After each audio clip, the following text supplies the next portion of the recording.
वरहमतुल्लाहि वबरकातुहू। स्टेज पर मौजूद मजलिस इत्तेहादुल मुस्लिमीन के तमाम जिम्मेदारान, मेरे सामने बैठे मुहिबान मजलिस को चाहने वाले, मजलिस को ताकत बख्शने वाले और यहाँ तक मजलिस को लेकर जाने वाले, अगर मुशु पटेल की जबानी बोला जाए तो तकरीर अपने को भी आती नहीं वाली। मैं हमेशा एक बात कहता हूं, मजलिस जो है वो दीवानों की जमात है और उसमें से एक दीवाना ये है मुशु पटेल। यकीनन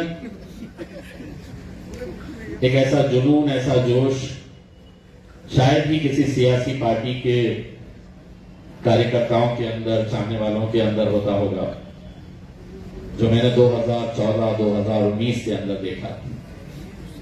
देखते देखते 10 साल कब खत्म हो गए समझ में नहीं आया। मुझे एक मर्तबा एक हारे हुए उम्मीदवार ने कहा था, जो इलेक्शन हारता है उसके 5 साल कटते ही नहीं है और जो जीतता है उसके देखते देखते 5 साल निकल जाते हैं।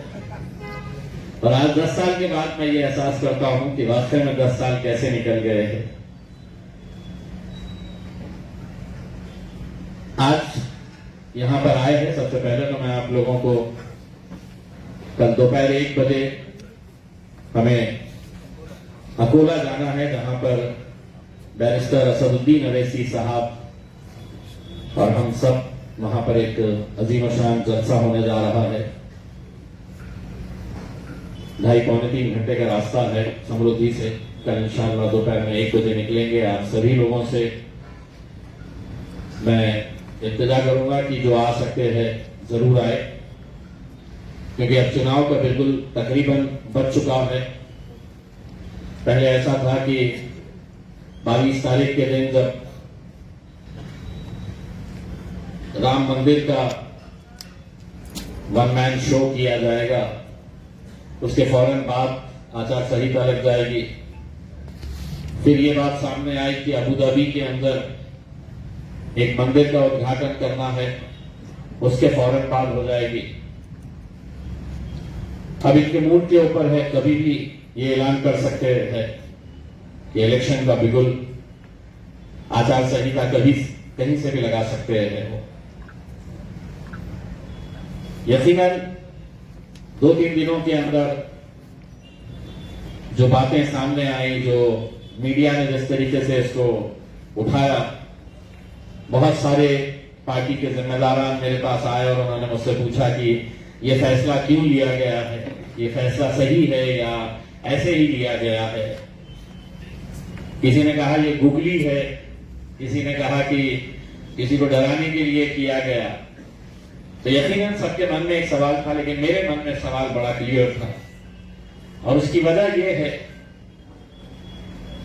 कि आज से कुछ दिन पहले मुंबई के मीरा रोड के ऊपर जो वाकया हुआ, रामनवमी के दिन राम मंदिर के प्राण प्रतिष्ठा के दिन मीरा रोड के अंदर जो घटना हुई, हम सब ने देखा उसे। दूसरे दिन महाराष्ट्र की हुकूमत ने एक इलाके के अंदर जहां गरीब मुसलमान रोजी रोटी कमाता था, वो वीडियो मैंने YouTube के ऊपर देखा। एक बुजुर्ग शख्स, दाढ़ी टोपी, उसका इंटरव्यू ले रही है एक रिपोर्टर, और वो बुजुर्ग शख्स रोते हुए ये कह रहा है कि मैं 30 साल से इस जगह के ऊपर मेरा छोटा सा एक गैरेज चलाता हूं, घर में कोई है नहीं, सिर्फ एक बच्चा है और मेरी रोजी रोटी का जरिया यही है दुकान मेरी, जो मैं गैरेज के तौर के ऊपर चलाता था। और उसके पीछे अगर देखें तो तो वो टूटा फूटा गैरेज जो बुलडोजर के जरिए पूरा जमीन दोस्त कर लिया गया था, उसके अतराफ की जितनी भी दुकानें थी वो भी पूरी जमीन दोस्त कर दी गई थी। उस वक्त एक सवाल ये आया कि मुंबई में भी बहुत सारे लीडर्स हैं, क्या वजह है कि इनके लिए ये आवाज उठाने के लिए तैयार नहीं थे। कई सारे मुस्लिम एमएलए है, अलग अलग राजनीतिक पार्टियों के अंदर है, लेकिन आवाज इसलिए नहीं उठा सकते कि जो अजीत दादा के साथ है वो भाजपा को नाराज नहीं कर सकते, जो कांग्रेस के साथ है या शरद पवार के साथ है वो उद्धव को नाराज नहीं कर सकते। तो सबसे बेहतर तरीका यह है कि खामोश बैठ जाओ, जुल्म हो रहा है तो होने दो, आंख बंद कर लो। तब ये ख्याल आया कि क्यों ना मुंबई के अंदर, और ऐसा नहीं है कि अचानक हमने एक दिन फैसला लिया कि चलिए मुंबई से लड़ा जाए इलेक्शन करके, कोई तैयारी नहीं। हमने महाराष्ट्र की कई सारी कॉन्स्टिट्यूएंसीज का सर्वे करवाया है, जहां पर ये बदलते हालात को देखते हुए, जहां हम कभी सोच नहीं सकते थे कि यहां पर हम एमएलए के एमपी का इलेक्शन लड़ेंगे, वहां पे भी अब जरखेज जमीन नजर आ रही है। अभी बैठे बैठे 2 दिन पहले महाराष्ट्र के उप मुख्यमंत्री, मैं जब नांदेड़ गया अभी कुछ दिन पहले, बहुत बड़ा जलसा हुआ वहां पर। उसके बाद अशोक चौहान साहब ने कहा था ये बीजेपी की बी टीम है, कुछ दिन पहले की बात है। मैं बुरहानपुर के अंदर, हमारी ये पूरी टीम जब वहां पर मेहनत कर रही थी, काम कर रही थी बुरहानपुर के अंदर, मध्य प्रदेश के अंदर, तो कमलनाथ ने, वहां के मुख्यमंत्री रह चुके कमलनाथ, कांग्रेस के कद्दावर नेता, सीनियर लीडर, कम से कम उस प्रचार के दौरान उन्होंने 50 मरतबा ये बात कही होगी कि मजलिस जो है वो भारतीय जनता पार्टी की बी टीम है। अभी बैठे बैठे तस्वीर आई है, कमलनाथ साहब भी अपने बेटे के साथ भारतीय जनता पार्टी के अंदर शामिल हो रहे हैं। अब आप देखिएगा कि जो हमारे ऊपर उंगलियां उठाते थे, और हम हमेशा ये बात कहते थे, हमेशा से हमने ये चीख चीख कर कहा, इन सब के अंदर आपको खाकी नजर आएगी। सिर्फ सेक्युलरिज्म का एक नकाब ओढ़े हुए थे अपने सियासी फायदे के लिए, लेकिन अब जब देखे हैं कि और रास्ता बचा नहीं है, 2 ही रास्ते हैं, या तो जेल जाओ या भाजपा में आओ। जेल तो कोई जाना नहीं चाहेगा, तो भाजपा का रास्ता इख्तियार कर रहे हैं। ऐसे हालात के अंदर अगर मुत्तहिद नहीं हुए, अगर हम एक प्लेटफॉर्म के ऊपर नहीं आए, हम अपना सियासी ताकत अगर हमने तैयार नहीं करे, तो आप सोचिए आने वाला वक्त कैसा होने वाला है। कि जो बुलडोजर हम उत्तर प्रदेश के अंदर देखते थे, आज हमारी चौखट तक आ चुका है, और हमारे लिए आवाज उठाने के लिए कोई नहीं है, कोई नहीं है। मुंबई के लोगों के अंदर एक ऐसी दीवानगी है, मैं समझता हूं कि 2 दिनों के अंदर मैंने 100 से फोन हैंडल किया हो उनके, साहब हम काम पे लग गए, साहब कहां से लड़ने वाले। यानी कि आप सोचिएगा कि उनकी प्यास कैसी है, उनकी तड़प कैसी है। वो अपना एक खायक चाहते हैं जो उनके बुरे वक्त के अंदर उनके लिए आवाज उठा सके। 10 सालों के अंदर जितना हो सकता है पूरी ईमानदारी के साथ जितना काम कर सकते हैं, मैं ये दावा नहीं करता हूं कि पूरे काम मुकम्मल हो चुके हैं। मैं मेरे कॉर्पोरेटर्स के जैसा खुशनसीब नहीं हूं कि जिनका टर्म 5 साल का था वो 10 साल तक लेके आ गए। मेरा 5 साल का एमपी का था, लेकिन मिला मुझे सिर्फ 3 ही साल, क्योंकि 2 साल कोरोना के अंदर चले गए। वो 2 साल भी अगर मिल जाते थे तो अभी तक तो सब कुछ धो के निकाल देते थे। लेकिन 2 साल कोई फंड नहीं, कोई पैसा नहीं, तो लोगों की नाराजगी, लोगों की शिकायत यही है कि साहब मेरी गली का, मेरे गांव का रास्ता। लेकिन मैं नहीं समझता हूं कि पिछले 25-30 सालों के अंदर आपने किसी खासदार के, किसी सांसद के इतने सारे बोर्ड देखे होंगे जितने बोर्ड आपने इम्तियाज जलील के हर गली के, हर मोहल्ले के अंदर देखे हैं। 100% नहीं, किसी मोहल्ले में, किसी इलाके के अंदर 2 रोड बने होंगे, 4 रोड बने होंगे, 6 रोड बने होंगे। लेकिन आज आप कहीं पर भी चले जाइए तो आपको एक बोर्ड वो जरूर मिलेगा जो इस बात को दिखाता है कि हमने आपका पैसा आप लोगों के ऊपर खर्च किए है। ये पैसा किसी खासदार की जेब का नहीं होता है, ये आप ही का पैसा है, आप ही के ऊपर खर्च किया जाता है। अब ये है कि आज से 5 साल पहले जब इलेक्शन आया था तो प्रचार चलाया जाता था, खान पलटे का पान पलटे। लोगों ने बोले थे नहीं, हमारा खान पलटे आता। अब ये प्रचार दोबारा ये कर नहीं सकते हैं, क्योंकि 5 सालों के अंदर हमने जो नफरतें थी, हमने जो सोच थी हमारे बारे में, हमारी पार्टी के बारे में, उसको पूरी तरह से अल्हम्दुलिल्लाह हमने मिटाए हैं। ये कभी सोचे नहीं थे कि हमारे का खासदार शिव जयंती के अंदर नजर आएगा। ये कभी सोचे नहीं थे कि हम किसी गांव के अंदर राम मंदिर के लिए फंड चाहिए और गांव के 25-30 लोग मेरे पास आए।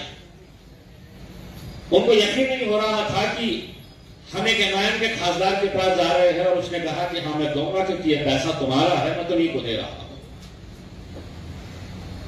तो आज जो नफरतें थी उससे आज एक ऑल इंडिया रेडियो का एक रिपोर्टर आया और उसने मुझसे कहा कि आपको 2 मिनट के अंदर ये बताना है कि आपने पिछले 5 सालों के अंदर क्या काम किया है। मैं बोला मैं 2 मिनट नहीं, मैं 20 सेकंड के अंदर बता दूंगा। मैंने 20 सेकंड के अंदर सिर्फ इतना बताया कि शहर के अंदर जो नफरतों की दीवार थी, वो नफरतों की दीवार को गिराने का काम मैंने किया है।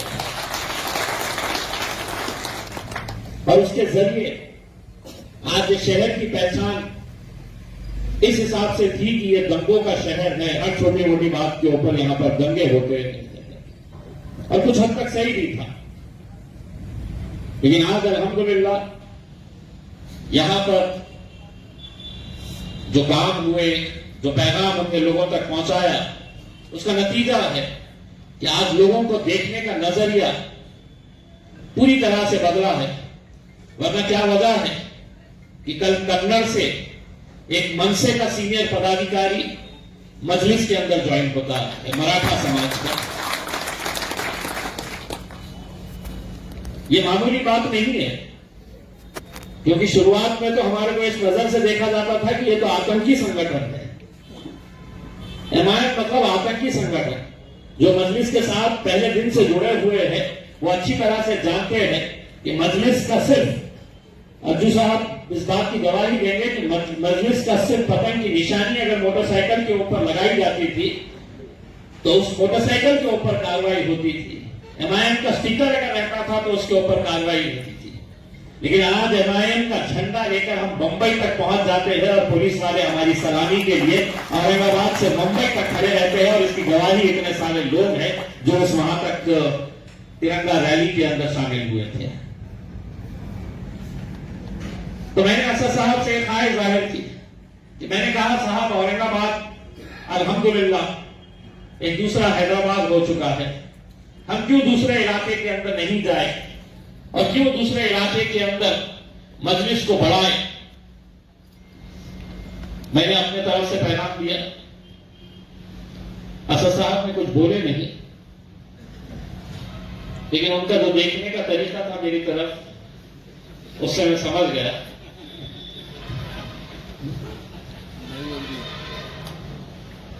उससे मैं समझ गया अगर हैदराबादी भाषा में बोला जाए, हौले बात मत करो।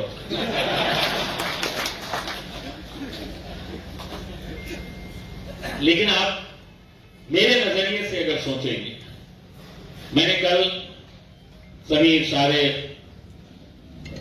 हमारे शोएब भाई इम्तियाज, ये सभी लोग जब रात में आए, मैंने उनसे एक बात बड़ी ईमानदारी के साथ कहा, इस सियासत के अंदर एक शख्स के अतराफ पूरी सियासत नहीं घूमनी चाहिए।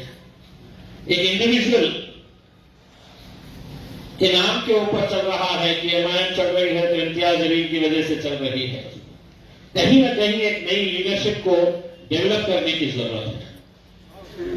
नए लीडर्स सामने आने चाहिए। और कहां से आएंगे? यहीं से आएंगे, आप ही लोगों में से आएंगे। जितना हमने करना है उतना किए हैं। आगे इस सफर को लेके जाना है तो एक नई टीम भी होनी चाहिए। पर ऐसा नहीं है कि इम्तियाज जलील गया तो खत्म। मैं खुद चाहूंगा कि मेरी आंखों के सामने मजलिस के अच्छे अच्छे लीडर्स डेवलप हो, ताकि वो भी आगे बढ़ सके। और सियासत इसी के लिए होती है। हम जो मेहनत करते हैं, आप लोग जो मेहनत करते हैं, यकीनन मैं पहले भी ये बात कह चुका हूं कि इन सफों के अंदर ये कंपटीशन होना चाहिए। इम्तियाज जलील के साथ मैं भी दावा करूंगा एमपी बनने का। मैं भी असद साहब को कहूंगा कि मुझे भी एमपी का टिकट मिलना चाहिए करके। हर एक की ख्वाहिश होनी चाहिए कि एमएलए का टिकट के लिए मैं भी दावा ठोकूंगा करके। लेकिन दावा ठोकूंगा ऐसा नहीं कि सिर्फ सोशल मीडिया के ऊपर बैठ के अपनी तस्वीरें चलाऊंगा। जो जमीन से जुड़ा रहेगा, जो जमीन से जुड़ा रहेगा, यकीनन उसकी ये ख्वाहिश होनी चाहिए कि मैंने भी आगे बढ़ना चाहिए। और सियासत ऐसी ही होती है। कार्यकर्ता जो बनता है वो कार्यकर्ता से नेता का सफर ऐसे ही पूरा करता है। तो कोई बुरी बात नहीं है। जब मैं फेसबुक के ऊपर देखता हूं भावी नगर सेवक,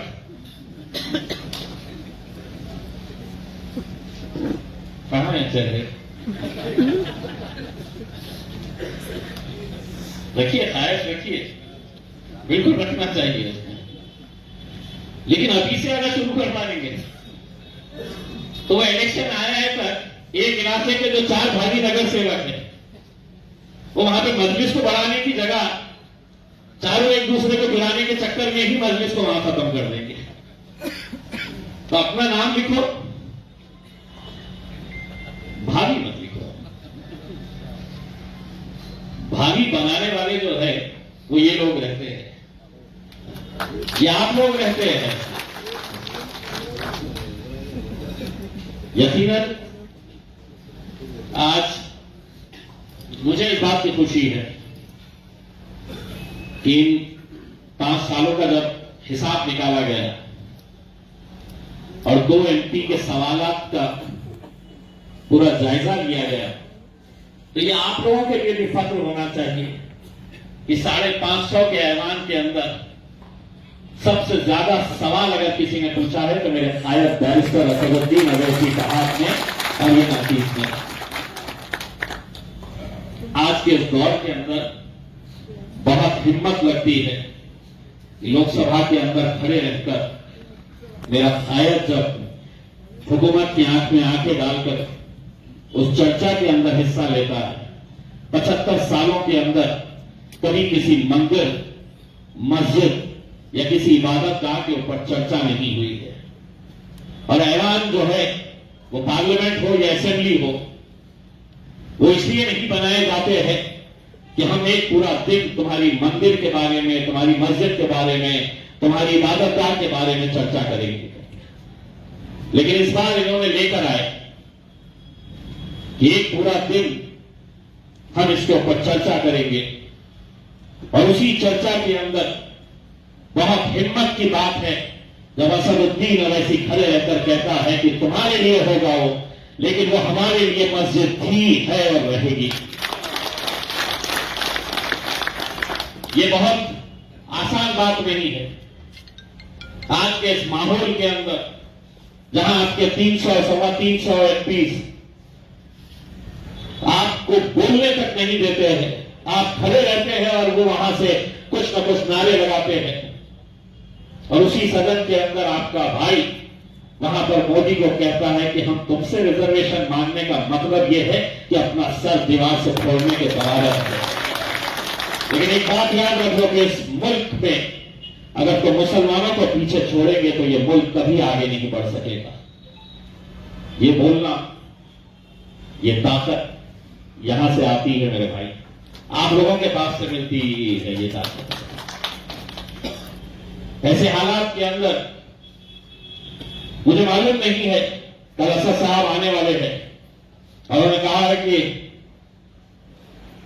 कल बात करेंगे।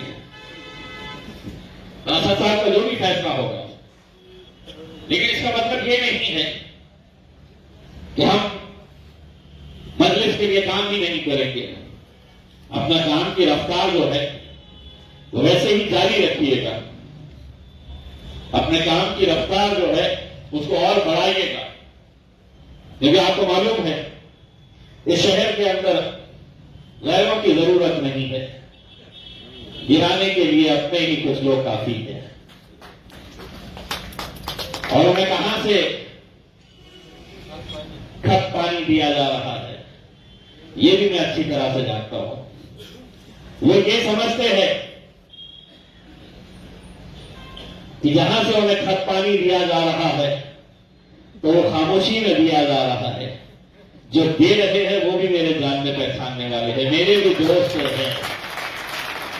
तो कहां क्या दिया जा रहा है, कितना दिया जा रहा है, आगे क्या वादा किया जा रहा है, ये सब मैं अच्छी तरह से जानता हूं। लेकिन उसके बावजूद भी ये कहता हूं,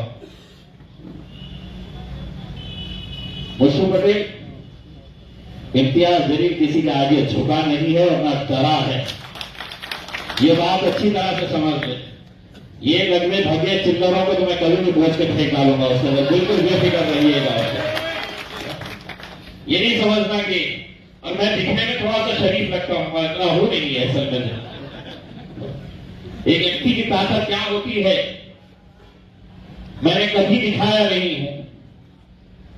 मैंने कभी, वैसा सारे भाई ने बताया था, मैंने कभी ऊंचे लहजे के अंदर या किसी को डांट कर या किसी को अपने ओहदे का रोग बताकर मैंने कभी इसका इस्तेमाल नहीं किया हो।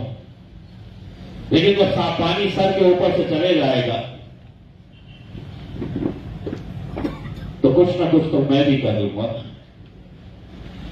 तो इसीलिए मैंने असद साहब के साथ पार्लियामेंट के अंदर एक तस्वीर फेसबुक के ऊपर डाला था और उसके ऊपर लिखा था, हमको हल्के में ना लेना। और ये पैगाम सभी राजनीतिक पार्टियों के नेताओं को था जो तुम्हारे वोट पे चाहते हैं लेकिन मजलिस में खरीद नहीं आना चाहिए। यही उनकी राजनीति है। और अब यहां पर जो इतने सारे पार्टियां हो गए, कैसा आएंगे, कौन आएगा, अभी तक कोई पता नहीं है। टिकट किसको मिलने वाला है, कौन कैंडिडेट रहने वाला है, सारे दूल्हे घूम रहे हैं इधर से उधर, किसी को पता नहीं है कि किसको मिलने वाला है क्या। सबको ये मालूम है कि अपना मुकाबला बाप तो बाप रहेगा। लेकिन मेरे भाइयों, मुझे मालूम है कि ये जो बात सामने आई थी मुंबई की, आज कई कॉन्स्टिट्यूएंसी हमें ऐसे लगते हैं जैसा नामदेव तैयार हो चुका है। कहां जाएंगे वो जो इतने सालों तक अशोक चौहान को दूल्हा बनाए हुए घूमते थे, उसके लिए शतरंजियां उठाते थे, कुर्सियां बिछाने का काम करते थे। कहां जाएंगे वो उस वक्त मुझे याद है असद साहब ने अपनी तकरीर के अंदर, नांदेड़ के अंदर ये बोला था कि आओ मेरे साथ, मैं तुम्हें इंसाफ दूंगा, मैं तुम्हें कांधे के ऊपर बिठाऊंगा अपने। आज वो लोग की हालत क्या हो रही होगी। तो ऐसे कई सारी कॉन्सिक्वेंसीज है जिसके अंदर अगर हमने ईमानदारी के साथ अगर लड़े,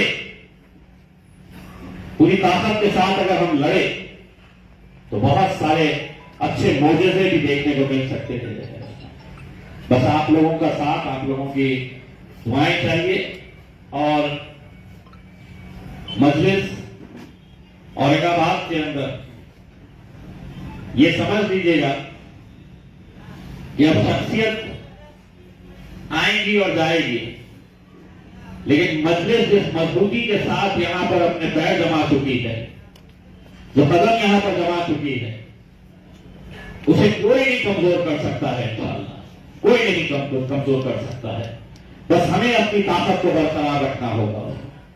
हमारे आपसी इख्तिलाफ, हमारे आपसी जो रंजिशें हैं, आज कितनी खुशी की बात है कि अगर पार्लियामेंट के अंदर मैं धनगर समाज का मुद्दा मैं उठाता हूं, तो महाराष्ट्र का ऐसा कौन सा शहर, कौन सा गांव नहीं होगा। आप यूट्यूब के ऊपर जाके देखिएगा कि उनके लोगों का अभी निकलते वक्त हिंगोली के एक आदमी ने फोन कर की साहेब माझा मत तुमच्या कॉन्स्टिट्युएन्सीमध्ये नाही आहे, पण माझे अनेक नातेवाईक आहे औरंगाबादमध्ये राहणारे आणि मी फक्त तुमच्यासाठी 4 दिवसाची सुट्टी घेऊन इथे येणार आहे साहेब, मला धनगर समाजाचा बांधवांना तुमच्यासाठी मत मागायचं।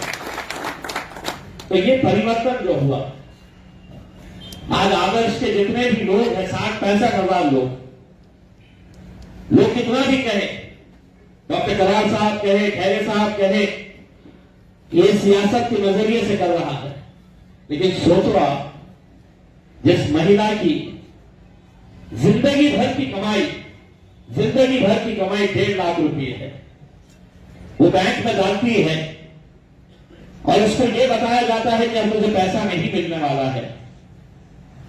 सोचो उस मां के बारे में, उसकी कैफियत की जिसका 20 लाख रुपए बैंक के अंदर है, उसी आदर्श के अंदर, और उसके बच्चे को कैंसर हो गया है और वो कैंसर का ऑपरेशन करने के लिए उसको 4.5 लाख रुपए चाहिए। पैसा होने के बावजूद भी मां अपनी आंखों के सामने अपने बच्चे को मरते हुए देख रही है। तो क्या इंसानियत किसी के अंदर नहीं है?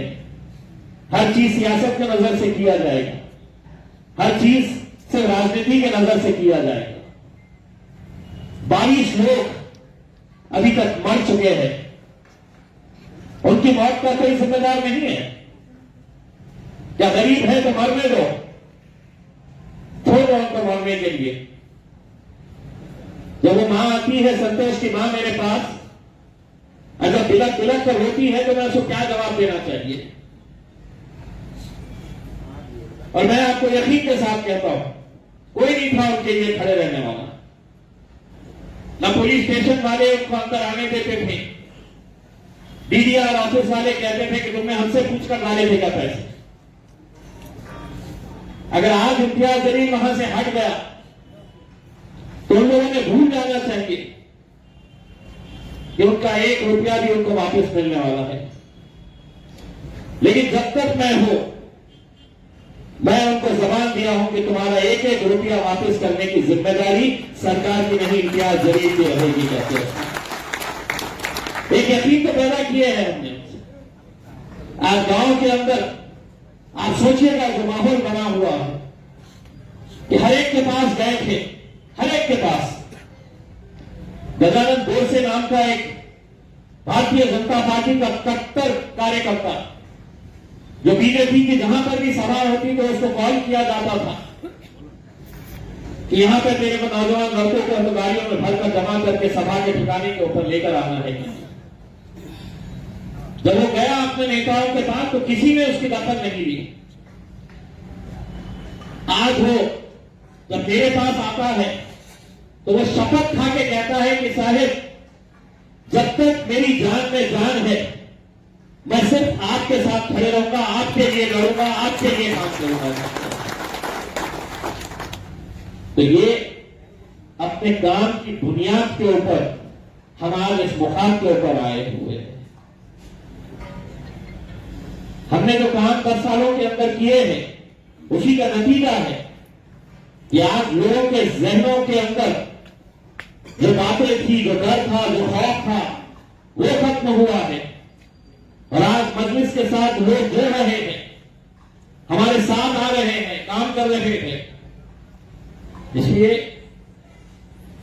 आप लोग रहिए, साथ में रहिए, साथ में काम करिए। सभी ने ये कहा है कि मैंने बंबई नहीं जाना चाहिए। मेरी सोच ये थी कि भाई औरंगाबाद कब तक, जब तक जाने तब तक।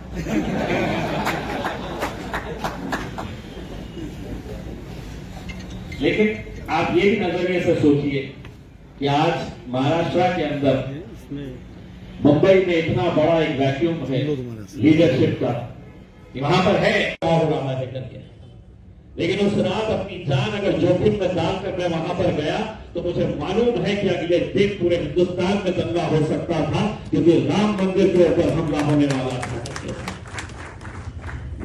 और फिर लोग मुझसे कहते हैं क्यों गया था, कोई कहता है कि मंदिर में चल गया था डर के छुप के, दूसरे ऐसे बहुत सारे बातें हैं। हर एक का मैं जवाब नहीं दे सकता हूं। मैं जो काम करता हूं मैं जानता हूं और मेरा अल्लाह जानता है किस नीयत से हम काम करते हैं लेकर के। और शायद यही वजह है कि जब इलेक्शन आता है तो लोग बहुत डरे हुए होते हैं। कितने लोग मुझसे पूछते हैं शुरू होगी आपकी तैयारी, मैं कहता नहीं, मैं 5 साल भागता हूं और 50 दिन मेरे ये लोग भागते हैं मेरे लिए। जो 5 साल कुछ नहीं करता है उसको इलेक्शन के वक्त में बड़ा डर लगता है कि आगे कैसा होने वाला है, पूरी प्लानिंग उसकी रहती है।